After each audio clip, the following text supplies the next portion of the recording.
આપ જોઈ રહ્યા છો તે દ્રશ્ય નથી નદીના, નથી તળાવના કે નથી સાગરના. અહીંયા છે સરહદી વિસ્તારના જે ઘર છે, ઘરના દ્રશ્યો છે. વરસાદને થોભ્યાને કમસે કમ 5 દિવસનો સમય વીતી ગયો છે, છતાં પણ આજે અનેક ઘરો જળબંબાકારની સ્થિતિમાં છે. 5 દિવસનો સમય વીતવા છતાં પણ આજે ઘરની અંદર લગભગ 5 ફૂટ જેટલા પાણી ભરાયેલા છે. ત્યારે અહીંયા સવાલ એ પણ ઊભો થયો છે કે આ લોકો કઈ રીતે જીવતા હશે, શું ખાતા હશે, શું પીતા હશે. એવું કહી શકાય કે પાણીની વચ્ચે રહીને પણ ક્યાંક ને ક્યાંક આ લોકો તરસ્યા છે. ત્યારે સીધી વાત કરીશું ઘરના જે માલિક છે એમના જોડે. ખરેખર કેવી વેદના હતી? વેદના તો સાહેબ કહેવાય એવી જ નથી. અત્યારે પાણીનો પૂરો પ્રોબ્લેમ છે અહીંયા તો. અને જે સામાન હતો બધો સામાન પલળી ગયો છે. બાજરી 5 બોરી પડી હતી, પલળી ગઈ છે.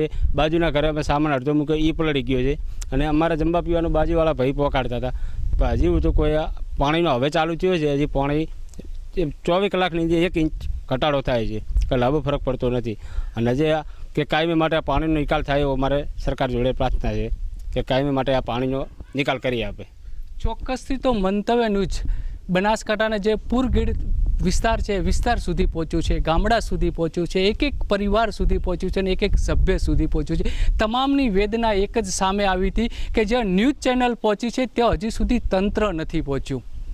ત્યારે સવાલ એ પણ ઊભો થઈ રહ્યો છે કે તંત્રની એટલી મોટી ટીમો કામ કરી રહી છે, ત્યારે આ લોકો સુધી કેમ નથી પહોંચ્યા, આ લોકોની વેદનાને કેમ સંભાળતા નથી.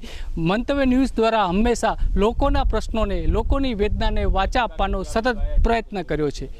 પ્રકાશ ત્રિવેદી, મંતવ્ય ન્યૂઝ, બનાસકાંઠા.